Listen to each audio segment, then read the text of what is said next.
Ibang negosyo ang nabuo. Aba talaga tumatayo pa, oh. Mayabang ka talaga. Doon ka sa friends mo, nangiiwan ka eh. Nakikipamilya ka sa kabila, iwan mo nga si Bon. Pasok.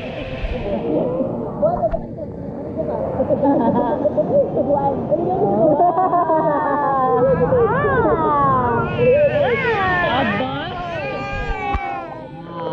Sumasagot ka na ng ibang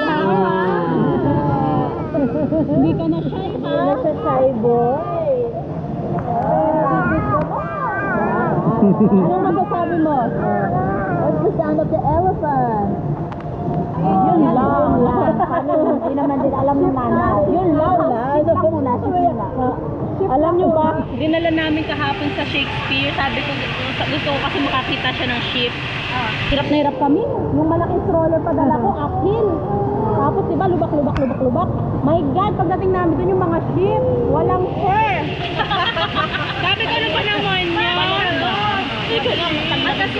Sabi ko, bakit ngayon kayo ganyan? Pwede namang bukas o kaya this afternoon. Layo-layo ng pag-push namin. Alam niyo, sumakit yung muscles namin, halihin na kaming tatlo. Nakakaloka. Ako sabi na kayo sa Agrodome. Saan yun? Sa may Rotorua ba?